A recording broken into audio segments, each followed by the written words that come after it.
A ghost man was pulling jewelry out of my mom's jewelry box when she was just a kid, sleeping on the top bunk in her bedroom with her three sisters. Welcome to Paranormal Christian. Let's tell stories. So, a lot of my curiosity about these types of things, many of you have heard me talk about the house that I grew up in, which supplied a lot of sound, a lot of strange experiences that we've never been able to explain. A lot of curious stuff, a lot of weird stuff, things that were eerie and creepy and scary and all that sort of thing. Most of my friends said, "Bro, you got a haunted house." And so I share a lot of those types of stories, but part of my interest is also from my mom's side of the family.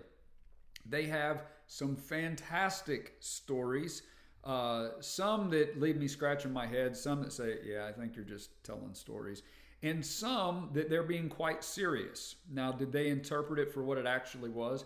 I have no way of knowing that. Too many years have passed and I wasn't there. I believe that they believe what they saw.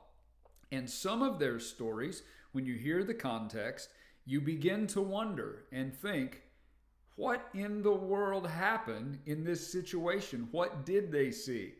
And so I'll be sharing many of those here on Paranormal Christian. One of the strangest that I've ever heard is from my mom.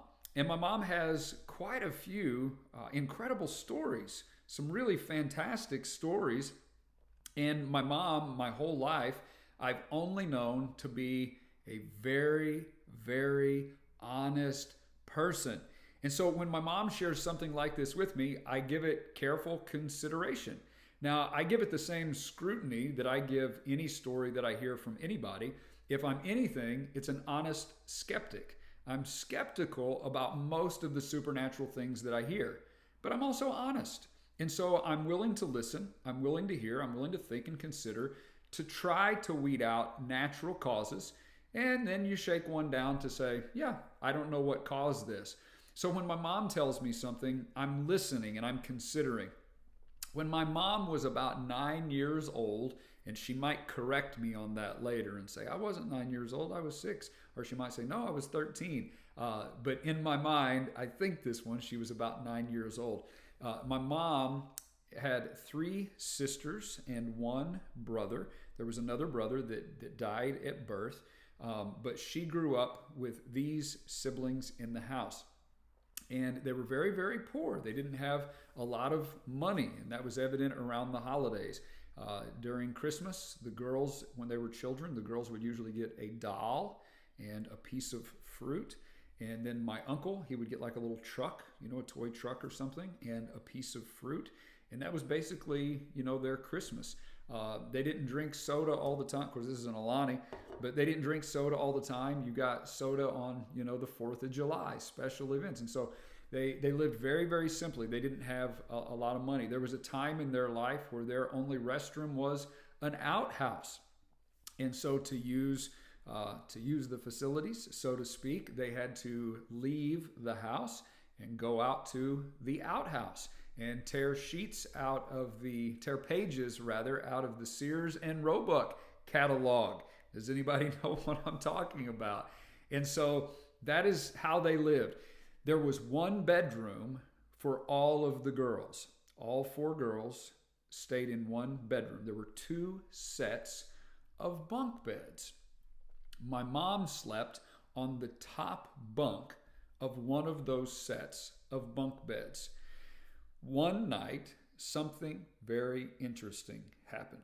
And quite honestly, something terrifying. My mom woke up in the middle of the night and she heard something. And she raised up just a little bit and she looked at their dresser. Now, you've got to imagine this with me. The bunk beds were on either side of the room with a little bit of space between them. Centered on the wall past the foot of the bunk beds. So you got a bunk bed here, you got bunk beds here, okay? And then between them, but past them, is the dresser. And that's where the girls had their clothes, of course.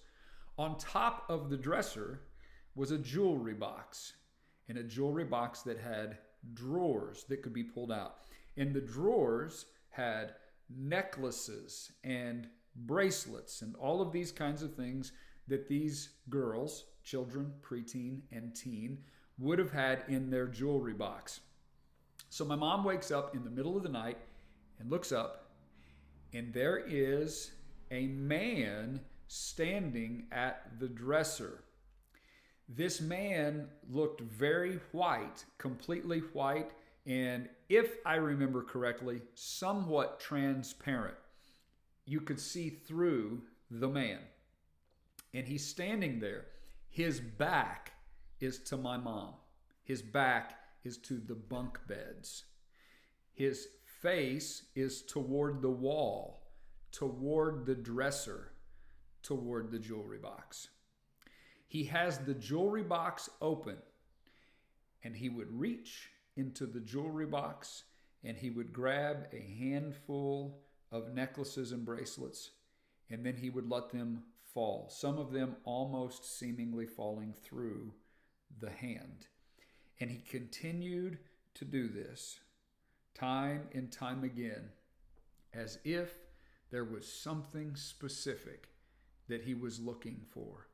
There was something he was after. He was searching to find a particular piece that he could not find within that jewelry box. My mom, nearly paralyzed with fear, says, "What are you doing? What are you doing?" The moment that she said this, the man quit reaching into the jewelry, and he turned. And he looked back at my mom. My mom was terrified. She laid back, pulled the blanket over her head, and laid there as still as she could. At that, she heard the man take a step toward the bed, and a step. And the man stepped all the way over to the bunk beds. And then she felt him get on the first step of the ladder, the first rung. And he got on the second step, and she could feel him over her. He's over her like this. She couldn't move. She couldn't speak. And after some time, he came back down the ladder, and I believe went back to the jewelry box and eventually disappeared. Did my mom have a nightmare? Maybe she did. Maybe my mom dreamed that. Maybe my mom imagined that. My mom says, "I was not asleep. I was awake. I was fully awake. It was not a dream. I remember it. I saw what I saw." I'm curious, what do you think that my mom saw? What do you think was going on to produce this effect? If there's some natural cause, I would love to know that, because I want to explain away every one of these stories that I share. I want to know what it is. Is it misidentifying the situation? Is it paranoia? Is it fear? Was she coming out of dream? I don't know what happened, but I know it's an amazing story. And I know that the hair stands up on my arms when I think about it and when I tell it, especially when I get to that part that he stops and he turns around and looks at my mom. My mom has held to that all of these years. And I think it's absolutely amazing and definitely very, very interesting. Do you have a similar story? Have you experienced anything like that? We want to share your amazing stories on Paranormal Christian. And so if you would grant me permission, I would love to hear your story, and I would love to share it with the rest of our viewers. Would you subscribe right now? Would you follow us right now on whatever platform you're watching? Would you share us with your friends? Do you know anybody that loves stories of the supernatural? People that love stories and hearing about accounts of the paranormal. Would you please comment their name? Would you share this with them? And you ought to go ahead and head on over to paranormalchristian.com.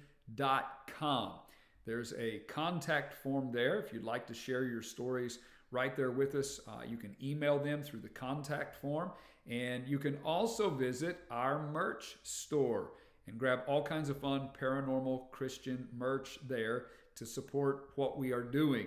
We would love to hear from you, so keep the stories coming and keep them PC. We'll see you next time on Paranormal Christian.